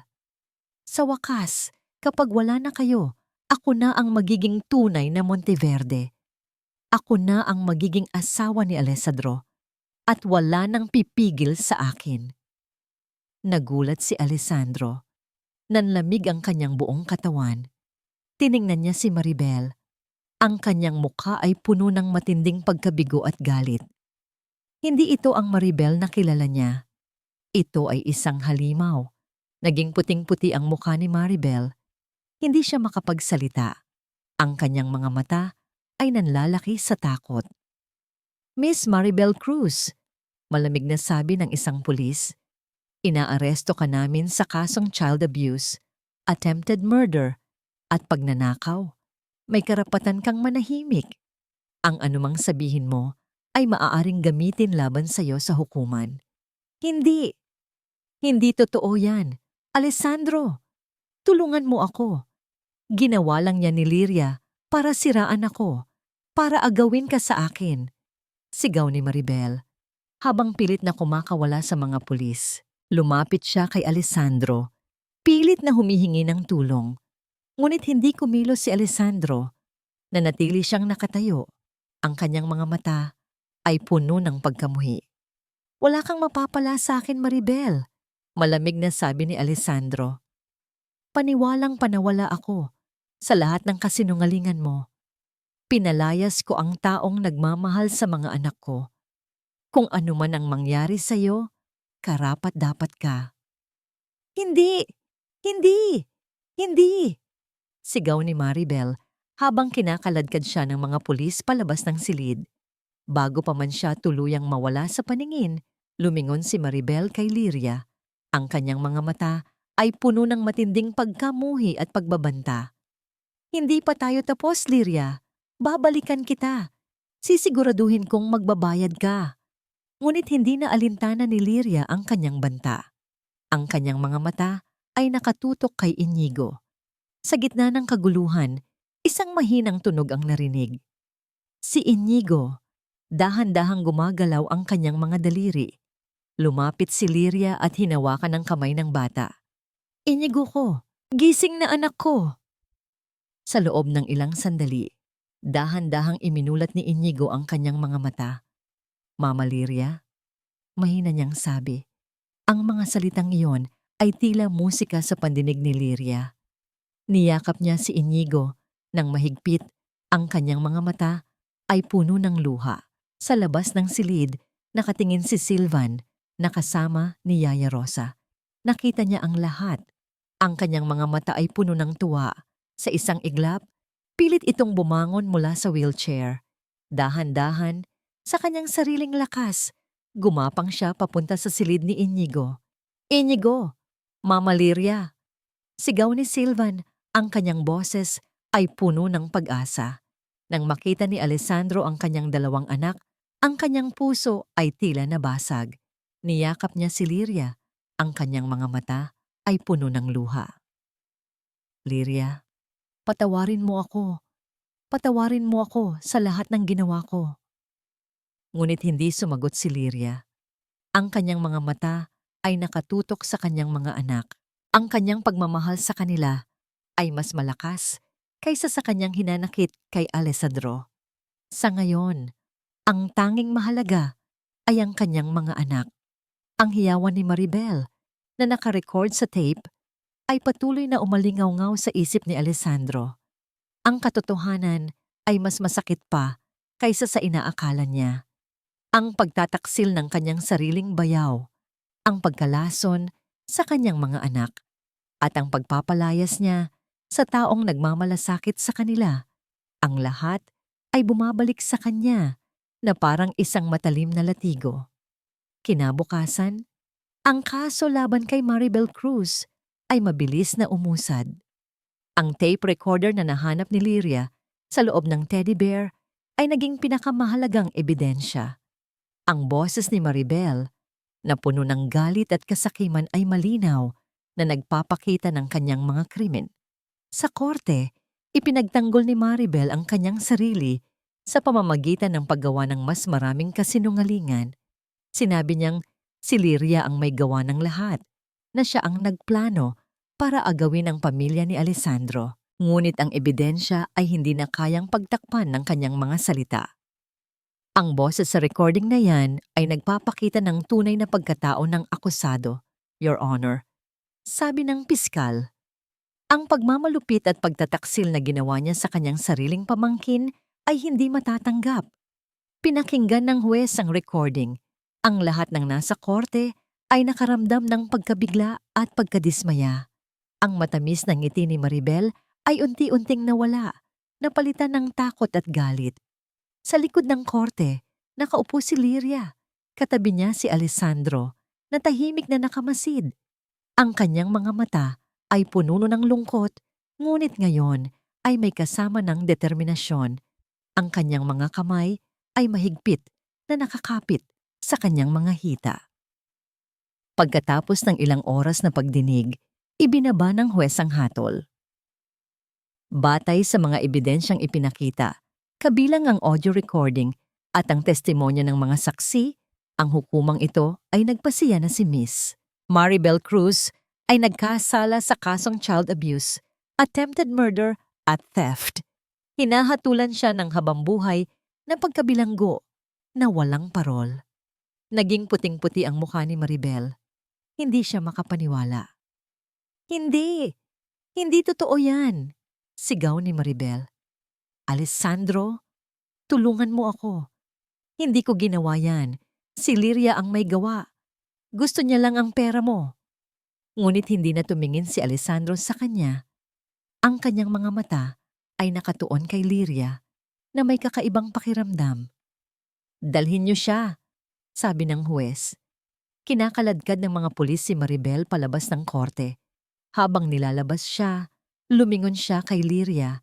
Ang kanyang mga mata ay puno ng matinding pagkamuhi. Hindi pa tayo tapos, Lyria, sigaw ni Maribel.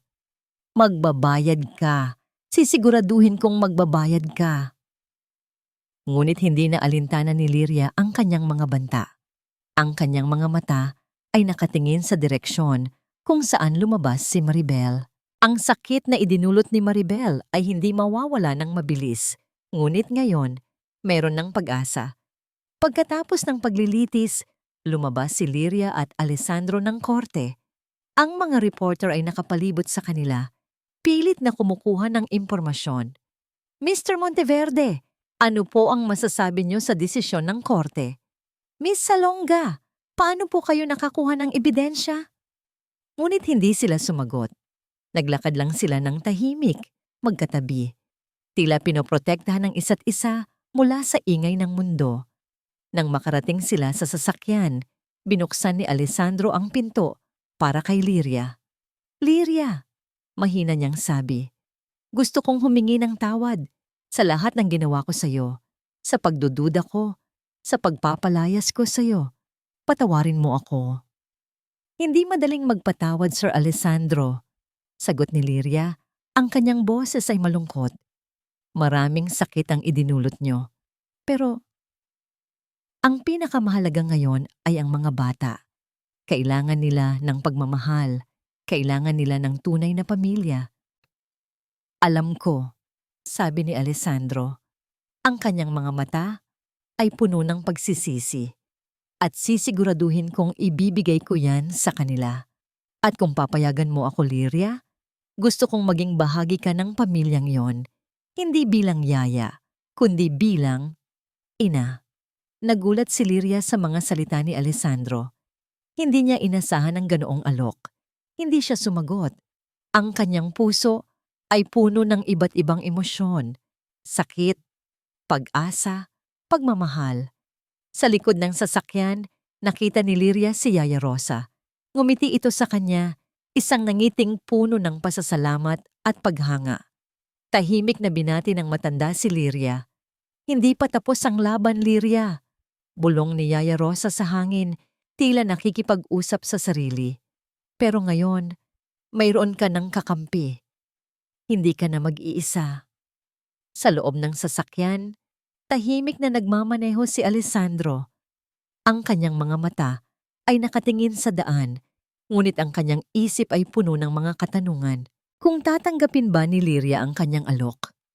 At kung magagawa ba niyang muling ibalik ang tiwala ni Lyria?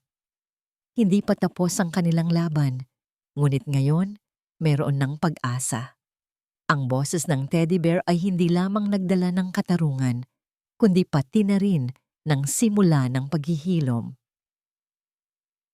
Ang katahimikan sa loob ng sasakyan ay mas mabigat kaysa sa anumang ingay. Ang alok ni Alessandro na maging ina sa kanyang mga anak ay nag-iwan ng malalim na bakas sa puso ni Lyria. Hindi ito madaling desisyon. Ang sakit ng nakaraan ay sariwa pa at ang pagmamahal sa kanyang mga anak ay kailangan niyang isaalang-alang. Kailangan ko po ng oras para mag-isip, Sir Alessandro, mahinang sabi ni Lyria. Maraming nangyari, maraming nasaktan. Nauunawaan ko, sagot ni Alessandro. Ang kanyang boses ay puno ng paggalang.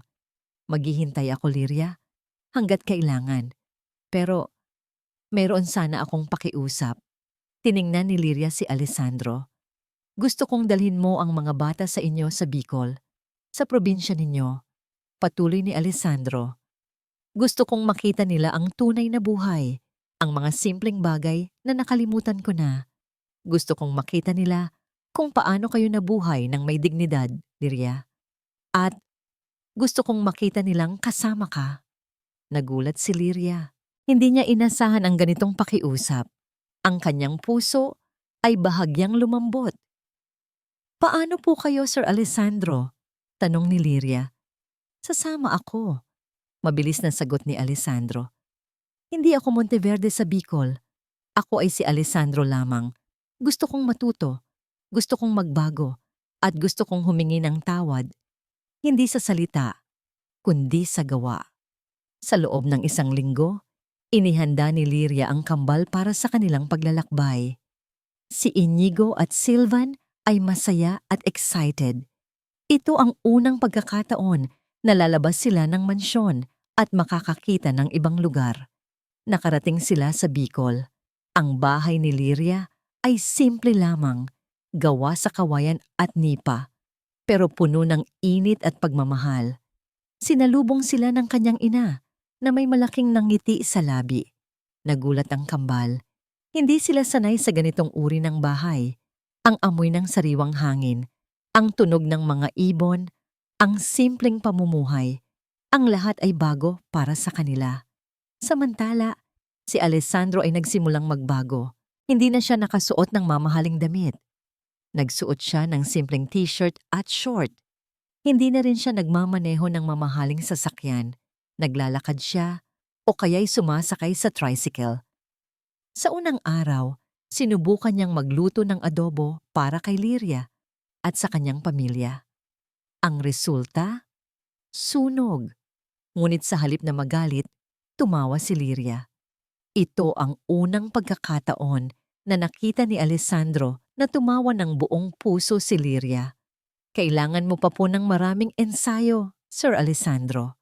Sabi ni Lyria habang inaalalayan si Alessandro sa paghiwa ng bawang. Hindi ito naging madali para kay Alessandro. Sanay siya sa buhay na puno ng yaman at serbisyo, ngunit ngayon, siya ay gumagawa ng lahat ng gawaing bahay. Naglilinis siya ng bakuran, nagdidilig ng halaman, at naghuhugas ng pinggan.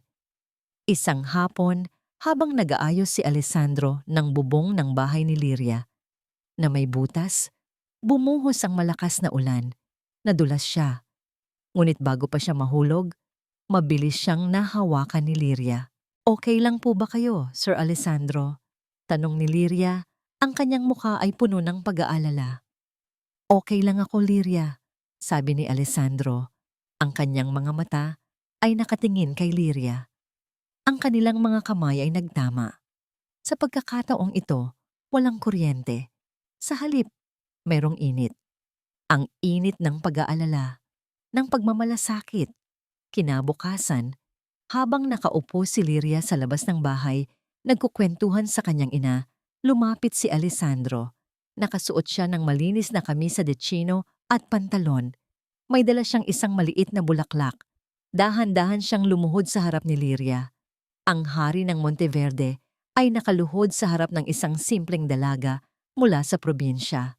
Liria, sabi ni Alessandro, ang kanyang boses ay puno ng sinseridad.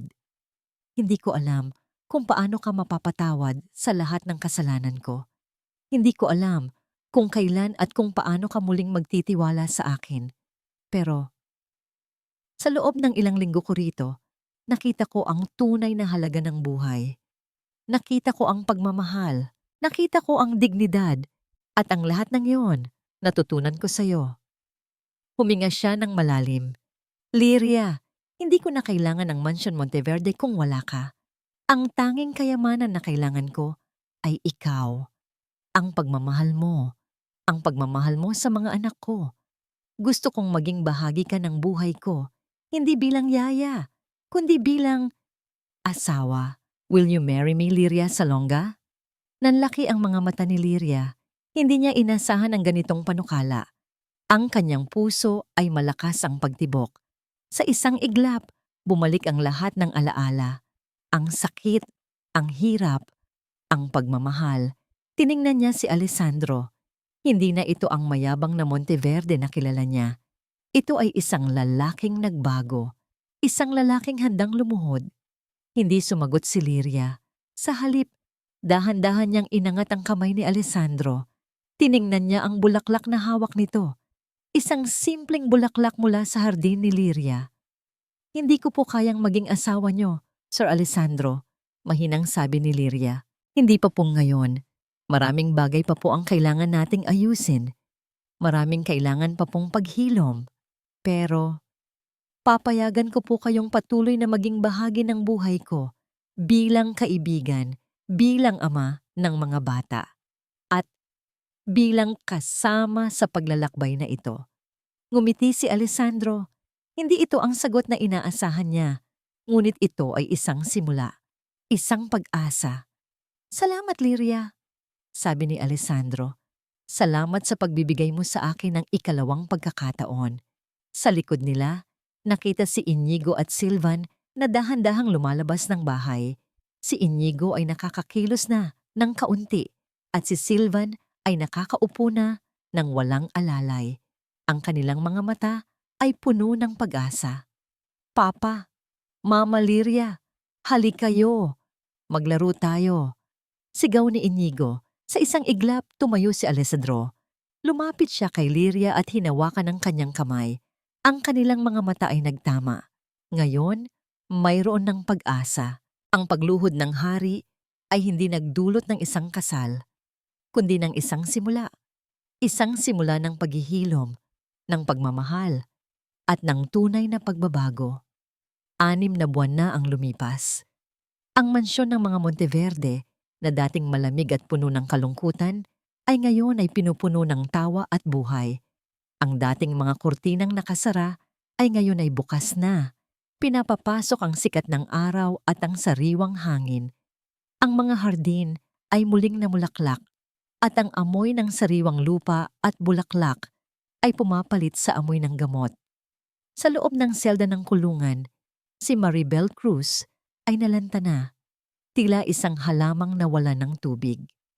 Ang dating mapagmataas at matinis niyang boses ay naging mahina at halos hindi na marinig. Ang kanyang mga mata ay walang buhay at ang kanyang dating kinang ay tuluyang nawala. Araw-araw, binibisita siya ng mga alaala ng kanyang kasakiman at galit na nagsisilbing kanyang sariling bilangguan.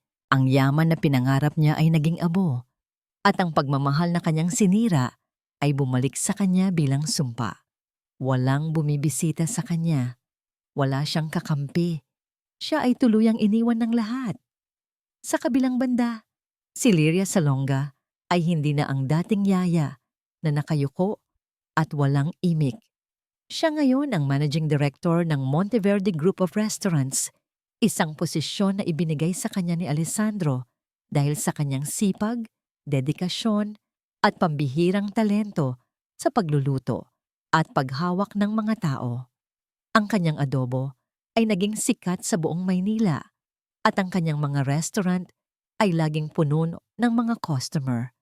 Ang kanyang pangalan ay hindi na lamang Liria, kundi Chef Liria, isang simbolo ng tagumpay at kasipagan. Sa bawat hakbang ni Liria, mayroon siyang dala na pag-asa at inspirasyon. Nagtayo siya ng isang foundation para sa mga batang may kapansanan na pinangalan ng Inigo at Silvan Foundation. Nagbibigay ito ng libreng therapy at edukasyon sa mga batang katulad ng Kambal na nangangailangan ng tulong at pagmamahal. Ang kanyang sariling tagumpay ay ginamit niya upang tumulong sa iba, na nagpapakita na ang tunay na yaman ay nasa pagbibigay. Ang Kambal na sina Inigo at Silvan ay hindi na nakaupo sa wheelchair. Gamit ang kanilang mga saklay, tiyaptyong silang naglalakad. Dahan-dahan, ngunit may kumpiyansa. Hindi sila gumaling sa tradisyonal na kahulugan, ngunit sila ay gumaling sa paraan na mas mahalaga. Ang kanilang mga puso at isipan ay malaya na. Nakakalaro sila sa hardin, nagtatawanan, at nagkwewentuhan. Ang kanilang mga mata ay puno ng buhay. Ang tunay na halamanan ay nasa loob na ng kanilang mga puso. Si Alessandro, ang dating hari ng Monteverde, ay ganap ng nagbago. Hindi na siya nakatuon sa yaman at kapangyarihan. Sa halip, ang kanyang oras ay inilalaan niya sa kanyang mga anak at kay Liria. Siya ngayon ang pinakamabuting ama at ang pinakamatalik na kaibigan ni Liria. Wala na siyang kamera sa mansyon. Ang kanyang tiwala ay ganap ng naibalik, hindi sa pamamagitan ng pagmamanman, kundi sa pamamagitan ng pagmamahal. Isang hapon, habang lumulubog ang araw, nakaupo ang pamilya sa hardin. Si Inigo at Silvan ay naglalaro sa damuhan gamit ang kanilang mga saklay. Si Alessandro naman ay tahimik na nakaupo sa tabi ni Liria. Ang kanyang kamay ay nakahawak sa kamay nito. Liria, mahina niyang sabi, "Maraming salamat. Hindi ko alam kung paano ko mababayaran ang lahat ng ginawa mo para sa akin at sa mga anak ko." Ngumiti si Liria. "Hindi niyo po kailangang bayaran, Alessandro. Ang pagmamahal ay hindi nababayaran. Ang pagmamahal ay ibinibigay." Tiningnan ni Alessandro si Liria. Ang kanyang mga mata ay puno ng paghanga at pagmamahal. Hindi niya inulit ang kanyang panukala ng kasal, ngunit alam niya na ang kanilang pagmamahalan ay lalalim sa tamang panahon. Ang kwento ng Mansyon Monteverde ay hindi natapos sa isang kasal, kundi sa isang pamilya na muling nabuo, na puno ng pagmamahal, pagpapatawad at pag-asa. Ang tunay na tahanan ay hindi ang mga pader na gawa sa semento, kundi ang mga puso na nagkakaisa sa pagmamahal. Ito ang kwento ng paghilom, ng pagbabago at ng paghahanap sa tunay na kayamanan, ang puso ng tao. Ang buhay, sabi ni Liria, habang tinitignan ng kanyang mga anak na naglalaro, ay parang hardin. Mayroong mga damo, mayroong mga lason. Ngunit kung may pagmamahal at pag-aalaga, ang pinakamadilim na hardin ay maaaring maging pinakamagandang halamahan ng pag-asa. Mahal kong tagapakinig, ako ang inyong manunulat at mula sa kaibuturan ng aking puso, nais kong magpasalamat sa inyong paglalakbay na kasama ako hanggang sa huling pahina ng ating kwento.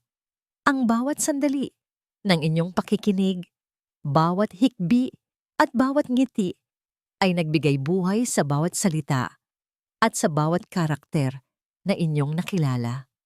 Hindi naging madali ang pagsusulat ng Ang Lihim ng Mansyon Monteverde. May mga gabi na tila ang bawat salita ay bumabaon sa aking kaluluwa. Lalo na sa mga eksena kung saan nararanasan ni Liria ang matinding pang-aapi at ang mga bata ay naghihirap. Naramdaman ko ang bawat sakit at bawat pighati. Ngunit sa bawat hamon, natagpuan ko ang inspirasyon sa bawat Pilipinang lumalaban para sa kanyang pamilya, sa mga inang handang magsakripisyo para sa kinabukasan ng kanilang mga anak.